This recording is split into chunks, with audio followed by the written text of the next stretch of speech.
Yeah, I have a gambling addiction now.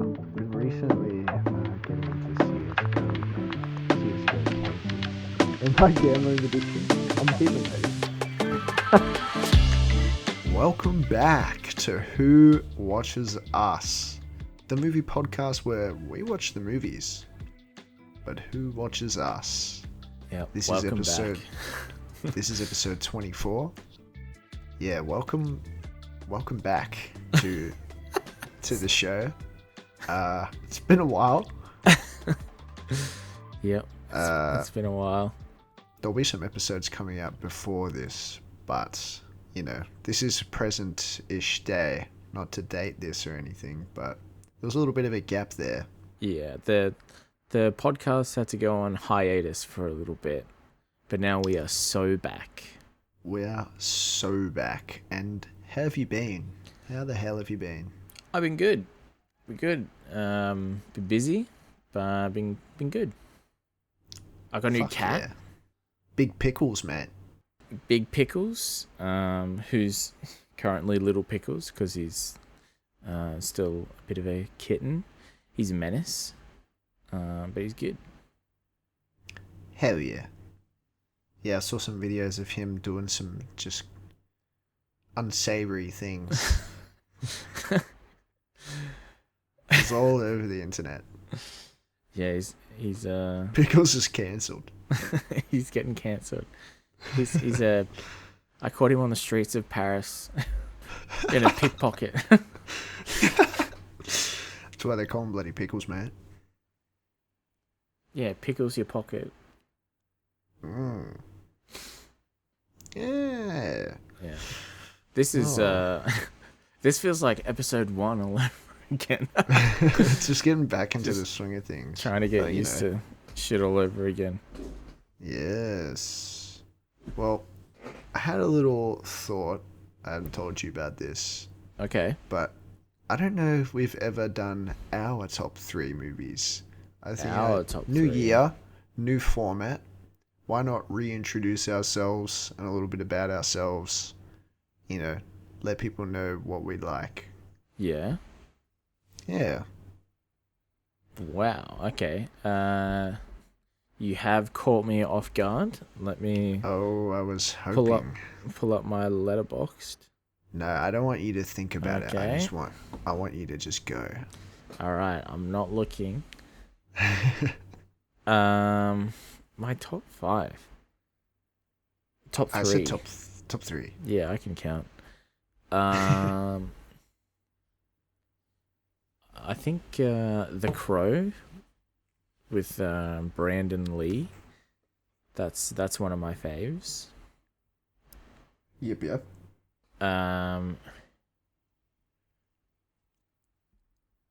This is tough. I do really enjoy The Nightmare Before Christmas. That's always been a bit of a fave. That's a classic. There's a running theme here so far. And it's funny you say this because my other favorite, like the first thing that's coming to mind at the moment, I was gonna pick it for the next movie that we watch. Oh wow, really? Yeah, so I'll hang on to that for the end of the podcast because I think it's my turn to pick, right? You picked Platoon. Yes, it you picked is. Platoon, and that's the movie we watched, by the way. Yeah, we watched Platoon. And just here's your spoiler warning: we will be getting into Platoon. Not everything, but we will be getting into it. Yeah, I'm gonna dial it back. I think we did mention that in the yesterday episode. I think we tried to dial it back quite a bit in that one, and that was still quite long. So we're gonna dial it back. Didn't record anything for 8 months. Fuck this. No, Yeah. But yeah. So you're Brendan, I'm Alex, and my top 3, no particular order, is probably Forrest Gump, Nice. Django Unchained, Nice. and The Departed. You put me onto The Departed. Great movie. I did. It is a great movie. And there you have it. There's good. us. We like movies. And those are the kinds of movies we like. I rewatched Forrest Gump recently. So fucking good, dude. I was a bit of a Forrest Gump denier in that I thought it was a pretty average movie for a while. And then after rewatching it recently, I was like, no, this is good. This is real good. It's really good. Yeah. It's so fucking good, man. It gets me. The end gets me. But this isn't the Forrest Gump episode. This isn't the Forrest Gump episode. This is the Forrest Gump episode. This is the Platoon episode. Is that where Gwomp came from? No, I just made Gwomp up on the spot. Nice. Just a little look inside my twisted little mind. But yeah, this is the Platoon episode. This is the Platoon episode. Platoon, by the way, directed and written by Oliver Stone. Give a quick little round of applause for that guy. Yeah, I saw Oliver Stone and I was like, is he the guy that made that company that's like Bridgestone or whatever it is? Like, is he like half of a company? Don't they do tires? Oh yeah, that's tires. Bridgestone Select. Oh, he was in the Vietnam War. Oh wow. But yeah. Okay, yeah, maybe I made that up then. Yeah, whatever. Written and directed by Oliver Stone, almost forgot his name, and starring. It's got a bit of a crazy cast. We got Charlie Sheen, yeah, Tom Berenger, Willem Dafoe, Keith David, John C. McGinley. You know, you got Forrest Whitaker, you got Kevin Dillon, Johnny Depp's in there. I didn't see him, but he's in there. You didn't see Johnny Depp? No, which one was he? I didn't even see him. Learner. He was the translator. Ah, right. But I hear what you're saying because I didn't recognize him the first time I watched this movie until he is in that scene where he's like carrying the child, like after they spoilers, after they burn the village. Yes. No, like leaving the village. He's like carrying someone. Man, what a scene! What a fucking events. Yeah. Series of events. This movie is heavy. Who? It's really heavy. Who am I leaving out? Francesco Quinn. Yes. Yeah. So yeah, crazy cast. I probably should have pulled up IMDb as well. Yes. I also realized I didn't say who does who, but you know, you'll figure it out. Yeah, you'll figure it out. You'll figure it out. We do it live. Charlie Sheen is Chris. Willem Dafoe is Elias. Forrest Whitaker is Big Harold. Are you really doing this? Yeah. We got Kevin Dillon as Bunny. Tom Berenger as Barnes. Keith David as King. Francesco Quinn as Ra. And John C. McGinley is Sergeant O'Neill. And Johnny Depp is the translator guy. Like a lot of other, guys in there. A big cast. Mm-hmm. A lot of recurring characters. But yes, the main ones are those guys. Yeah, so what'd you think of Platoon, Brendan? Brendan? I liked it. This has been a favorite of mine for quite a while. I think some of the standout stuff about it is the sort of like iconic soundtrack, like, with the strings and everything. They use it a lot in the movie, but yeah, it's pretty iconic and pretty moving. Very dramatic. Yeah. This was one of those movies that, like, when I was like a teenager, we had Foxtel, and there was just like a movie channel, and movies would just come on. I don't know, I would just put that channel on, and movies. Platoon came on, and I was like, I don't know what this is, but I'm just watching it.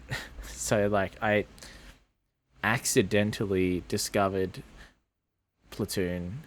I was like, dude, this movie is awesome. It is awesome. I first discovered Platoon 8 months ago.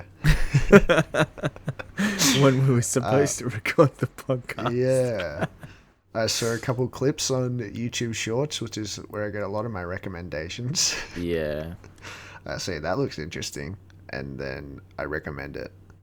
It was really good. That where Really, all really of your great movie movie. recommendations come from. Not all of them, but a few of them have come from there. Like I know A Bronx Tale definitely did. I'm sure there's some others there, but you know. Yeah. I think this one, and I ended up watching Full Metal Jacket just on my own time. Another YouTube Shorts. Yeah. Well, which one would you say you prefer out of Full Metal Jacket and Platoon? I think Platoon. I think Platoon definitely was like more engaging for me. Yeah.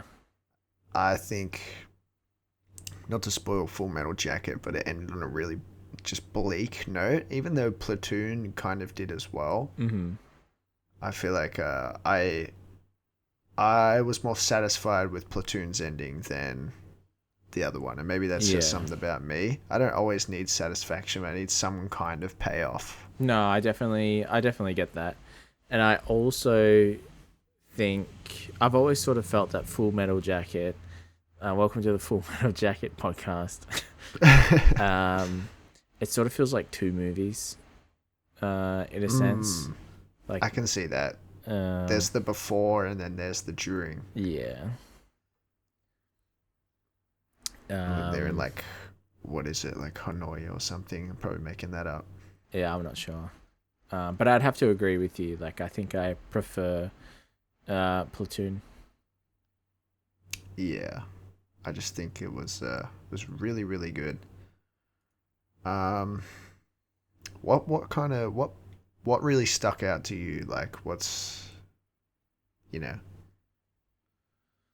what stuck out to you? Do you have a scene that really grabbed you, or? I think the thing that sort of stands out to me is the contrast of all the different characters, like in the actual platoon and like in the squads, and how they give you like a little bit of information, and sure, there's a couple of them that are sort of like stereotypical like archetypes of characters, but the thing I don't like, the thing that messes me up on certain movies is that some characters feel like one-dimensional and interchangeable. I don't know if you've ever had that, where you're like, you feel like all of the characters talk the same and sort of act the same, but Yeah. the things that they say are different. Whereas in this movie, like, you feel the dynamic between all of the different characters, and you definitely start off thinking, oh yeah, like everyone here is like pretty mean, especially to the rookies. Mm-hmm. But then over time you start to learn, like, you know, it's a bit of a hazing thing that's going on, and you've got like John C. McGinley's character that, you know, once you get to know them, you find he's a bit of a suck up, and Yeah, he's the biggest brown noser. yeah. And then Elias, Willem Dafoe, he's definitely, you know, he's a hard ass, but he cares for like the other squad members. And then there's, you know, you got a couple of the guys there's like, this is the only thing that they've got. And some people are just like complete psychos, like Bunny. Yeah. Yeah, that's a really good point that you bring up. Like, the watching the dynamics between all these different characters and their personalities is really interesting. Seeing them clash, especially, you've got Elias, who's like, I guess, is altruistic the right word? He's a good person, Yeah, essentially. Sure, he's killed people, but he's not a monster. And then you've got fucking Barnes on the other hand, and he it's hard because you get these scenes of Barnes where like maybe some of his men die. You think that he feels, yeah. but maybe it's just an excuse for him to become a bigger monster than he already is because he sucks. He's awful. He's genuinely a psycho. He does suck. I don't think he's like evil. I think he's just out for himself, and I think Yeah. he enjoys war uh, as Mm. a character. And but like I think he enjoys like the power over people and the influence that he Yeah. has. You can see that dynamic with him and the guy that's actually supposed to be running things. I can't remember his The name. lieutenant. Yeah. Yeah, Lieutenant Wolf, I think. Yeah, and it's interesting you say that too because there's a line that he drops. He goes, "This is my war." Like he's the Yeah, war master. yeah. It's like he wants to, like he's enjoying the war and he wants to win the war, because that's just what he wants to do. Um, and in contrast with Elias, it's it's sort of like Elias was in there to maybe do the right thing and represent his country, even though Vietnam War was very controversial. Like at that point, he would have felt like he's representing his country, and then he has that line where he's like, "Yeah, when I first started out, um, Thought he was doing the right thing, yeah, thought he was but doing the now right thing, and now, I think it was 3 years in. He's just not sure anymore. yeah." But then he also has those moments where he he says he likes the country, like especially like at night when he can look up at the stars, Yeah, because like I don't remember the wording exactly because we didn't take they're just notes there. There's religiously. no there's no right and wrong in the stars. They're just there, which Yeah, kind of ties back into it. sounds like you took a lot of notes. I actually didn't take a lot of notes. You just remember, damn. I just remembered. I did take some, like things that I liked. Yeah, Yeah, uh, but yeah, yeah. I think if I see a tendency with war movies to have a lot of psychos like bouncing off of each other. Like you can't have all bunnies like in the movie. And I thought the way they put it together in this movie, like contrasting everyone, was yeah, very good. yeah, especially uh, to come back to Elias and Barnes towards the end of the movie when Barnes is in, I don't know what else to call it, but the pothole, the foxhole where they all get high. Yeah, He's the like, underground. yeah, the underground. And he's like, I am reality. This is the harsh truth of the war. And Elias is kind of that grandiose, in a perfect world, things could be the right way, but they're just not going to be. Yeah, That's kind of gives you maybe an insight to their dynamic, maybe when they were writing the movie. And I had something else to say, but I forgot. no, yeah, I definitely, And into Barnes's mindset. yeah. I think Elias is probably trying to make things better. Like things are shit, but then he's sort of like actively trying to make things better and make sure everyone's not having a shit time for the duration of the war. Whereas yeah, some of these other characters like Barnes, they're just trying to survive the war, and they just have the attitude of like, just get the fuck out of my way. Because when you have to babysit someone in a dangerous environment like a war, you're risking your neck every time you're trying to help someone that's making mistakes that could get them killed, because you're like compromising yourself, and I can see how that would be very frustrating. Yeah. Yeah. So you'd probably recommend this movie then, right? You'd say you should go watch this. I would definitely recommend this movie, and I'm pretty sure I recommended this movie to you at Did some you? point. Yeah, I'm pretty sure at some point I have.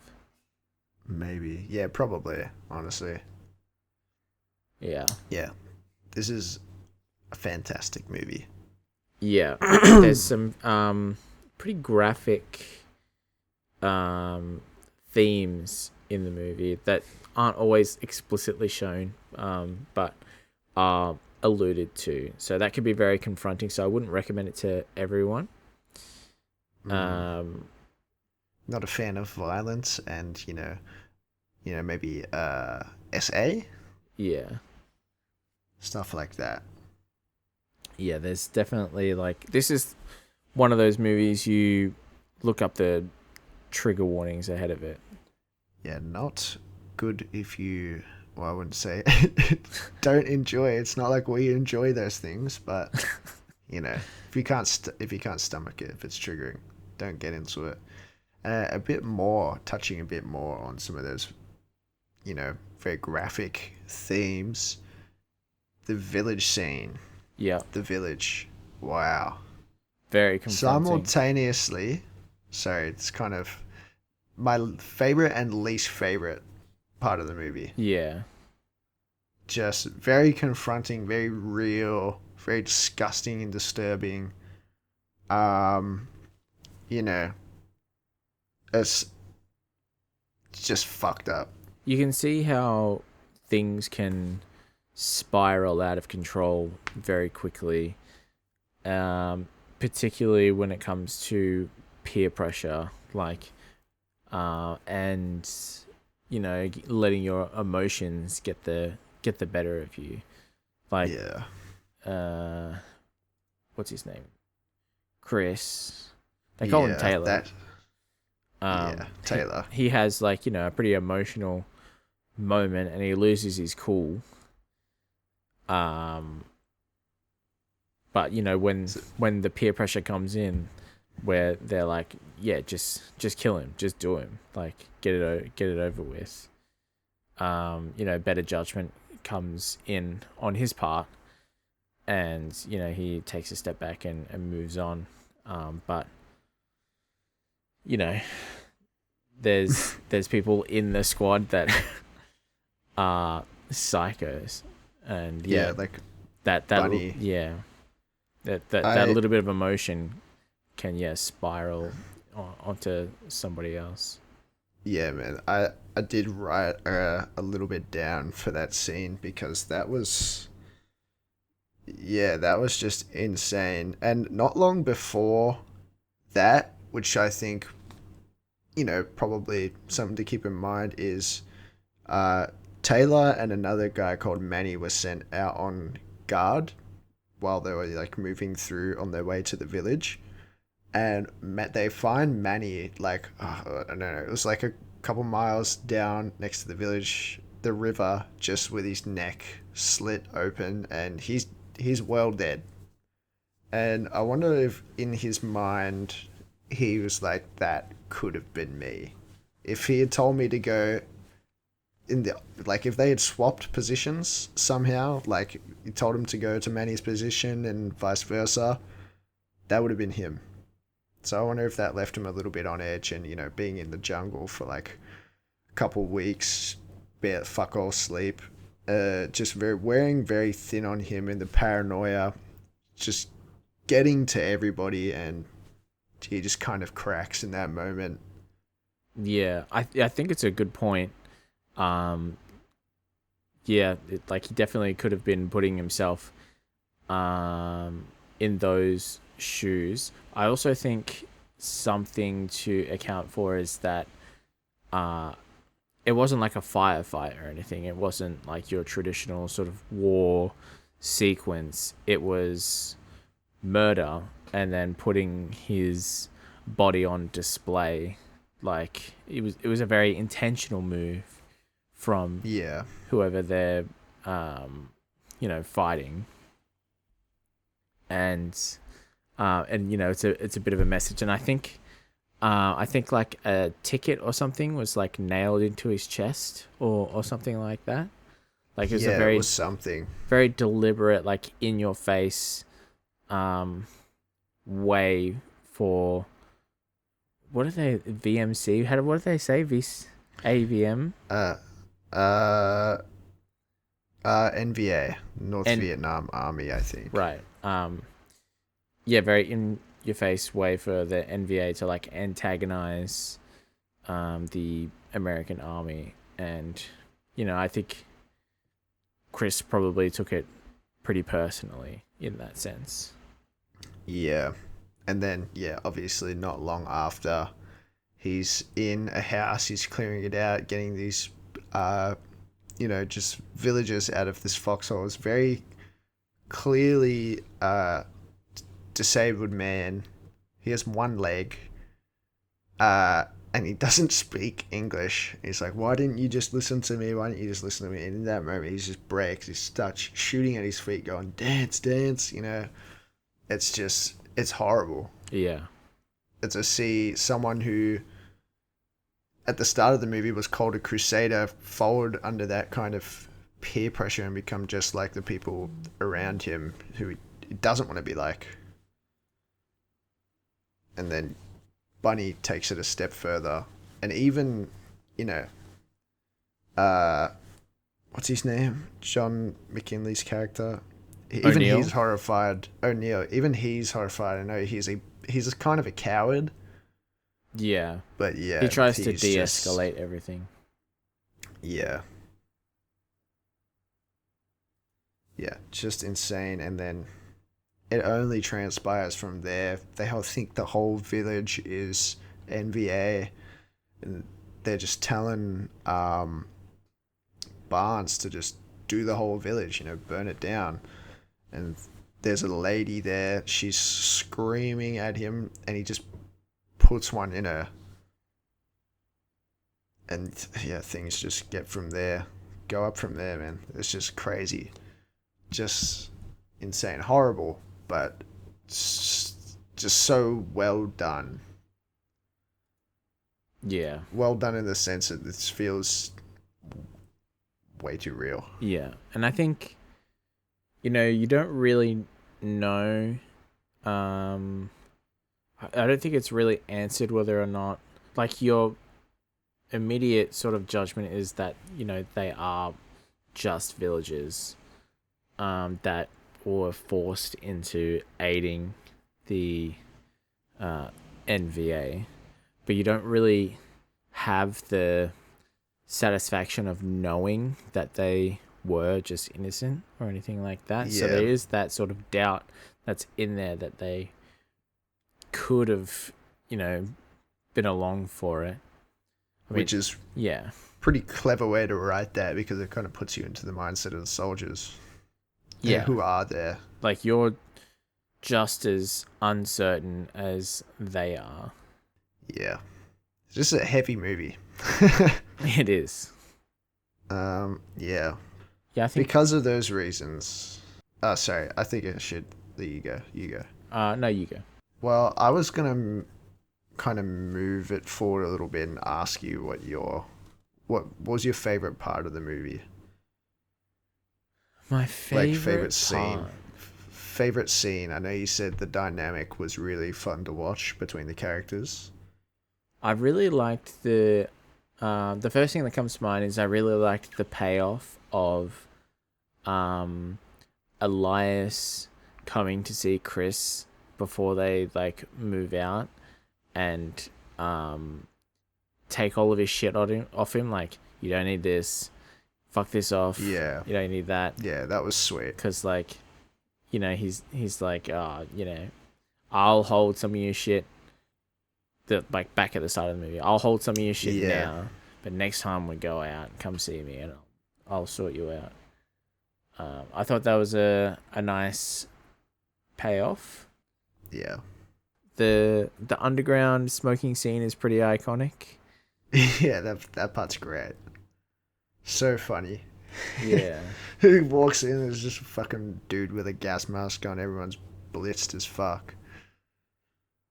Elias is in the corner on a hammock just eating a banana. Yeah. The little finger wave. Hello. Yeah.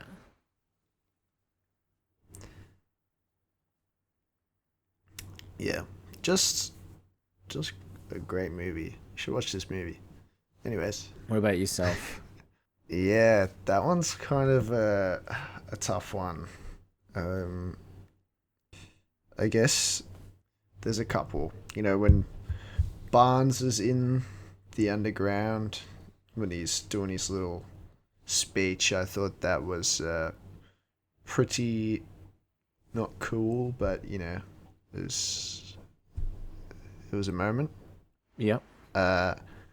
You know, the village, as horrible as it was, I just thought was one of the most gripping like parts of the movie. Yeah. So just horrendous, but you can't look away. It's that like morbid curiosity, not curiosity. I don't know. You know what I mean? No, I Yeah, you definitely get what you're saying. Like, you know, it's like, you know, you can't look away from a car crash, like the tragic event sort of thing. And I definitely agree with you in that, like, I just couldn't stop watching the movie. Like, I had some chores and stuff to do. Actually started watching this on my walk home from work. And I was just like watching and walking on my phone. And then got home, had dinner, had some chores to do at the same time. And I found myself I kept getting distracted. And I was just like standing there watching the movie. I was like, oh shit, yeah, I was supposed to do this like 5 minutes ago. Yeah, and I've seen this movie multiple times. It is. Yeah, well, there you go. It speaks just, for itself. Yeah, it's gripping. I've never used that word ever, so gripping. That should be some kind of effect for you. It was gripping. Word of the day. It's the gorilla grip. Yeah. I like when Red, like O'Neill, he got denied from. I liked when he was like, "No, you can't go on the chopper," and I liked when he was made Platoon, like sergeant at the end of the movie. It was just a big, big fuck you to that guy because he's a little fucking weasel. Yeah, like he's such a like people pleaser, and he did like the cowardly thing of like hiding under dead bodies during the conflict so he could survive. So when they like once the firefight was over, like the next day, they come up to him. They're like, "Yeah, how you doing? Are you okay?" And his people pleaser like character is like, "Yeah, I'm doing great." It's like, awesome. Yeah. You get to be fucking platoon sergeant then. And he just dies inside. Yeah, you just that look on his face. Yeah. Oh, the acting in this movie is sublime. It's so good. So fucking good, man. But yeah, it's like it's a really stacked cast. It's super stacked. It's so well acted. I don't know if it would have worked any other way. Yeah. Least favorite. The only thing that sort of like detracts from this movie is the audio quality, I think. But you know, it's just a product of its time. Like it came out in 1986. Yeah. So the audio is just like a little bit tinny and distorted at times, but some of the sound effects are a little, you know, they are good. Yeah. But I don't know. Maybe I'm too cod brained, too recent. I live in the modern era, play shooters and shit. I don't know what guns sound like in real life. Yeah. So I don't know. But nonetheless, touching on the audio design a little bit more, the visceral sound of like the butt of the guns like hitting Oh, people's skulls is that fucking was horrid. awful. Like when Absolutely awful.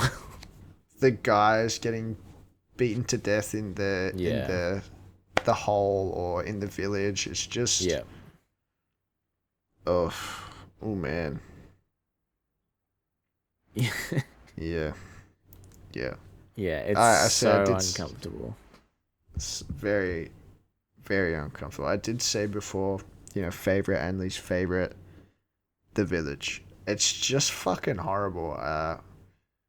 I think my favorite part about the village is how like gripping it is and the performances by the actors, and the least favorite is just like the fucking psychos doing psycho shit, Mm-hmm. and it's just horrible to watch, and it's too real Yeah, because you know that shit happened. yeah. There's at times where you think Bunny's character is like a little bit like too on the nose. Mm, But yeah. yeah, he is like kind of comically evil. He just lacks. He's genuinely a psychopath, but I'm sure there was people like that. Yeah. Maybe not to that degree, like not, but yeah. Do you have a fave character? I do. I think pretty sure my favorite character is Elias. Yeah, he's a beast. He is a fucking beast. What about yourself? That guy's a tank too. He got shot like fucking 3 times, and he was still running away, getting Yeah. shot. Man, what a good dude and a fucking hero. He really truly is a crusader. Yeah. As for myself, it was between 3 people. I think more than anything, I liked Taylor's character. Yeah. One thing I forgot to mention is how much I liked the narration, like the voiceover, his letters to his grandma. Mm-hmm. I think they were so well written. They're Yeah. so poetic, and yeah, I just loved that part. That he's like deep introspections of what's going on around him, and seeing his character even a week in from how he used to be just changed so dramatically. Yeah. And You see him at the end of the movie with his hands on his head, non-verbal, shaking his head. Yeah. yeah. And they sort of they touch on like his relationship with his family members as well. Like I think it's pretty telling that he's writing all of his letters to his grandmother and not to his parents. Yeah. And he does mention that, mum and dad wanted him to be someone and do something else and have like a proper career. And then he kind of like explains that a little bit later about how like he dropped out of college to volunteer. But then when he's also a couple of times, or maybe one of the times, he signs off his letter to his grandmother, he says to like say hi to mum for him or something like that. Yeah. And I thought that was interesting because he didn't say mum and dad, he only said mum. So like he's like distant away from his parents to the point where like he won't write to them, but not so much that he won't extend like the olive branch out to mum to say hi, but just won't talk to her directly, but then has like zero contact with his dad. Yeah. Until towards the end, he just said, tell mum and dad, because I thought maybe mum is still alive and dad might be out of the picture. Like maybe he's passed away, but then he said, say hello to mum and dad, just tell them, and then he goes, just tell them, you know what to say. But then when he's having a conversation with King, which is also another one of my favorite characters, Yeah, he's King's great. He's a fucking beast. I love. I always forget his name. I love him, but I always Keith forget his David. name. Keith David, great actor. He's so fucking good, man. Yeah. Um, but yeah, he's like, you not writing to anybody. He's like this. He's kind of essentially says there's no one to write to. So I wonder if he is writing them to himself. Is everyone gone? Does he actually have anything back home, or is he just lost all will to do those things that were maybe keeping him sane? I sort of read it as he sort of lost his spirit, and maybe he didn't see any point in writing someone again because he probably felt like it was going to be a goodbye. Like maybe he felt like he wasn't going to make it, because that was like the general vibe. Yeah, that's what I thought at first, and but that thought did the other thought I had did kind of float around in my head that maybe they aren't in the picture anymore. Yeah. Yeah. Yeah, interesting. Wow, those are some great theories, boys. Alrighty, well, this episode's starting to get around about that time, and we totally forgot to do it in the recording, so yeah, this will be the end of this episode, part 1. Tune in for part 2 and find out what we rated the movie, and yeah, I will see you guys next time. Thank you. Bye bye. Like and subscribe. Bye bye. Bye.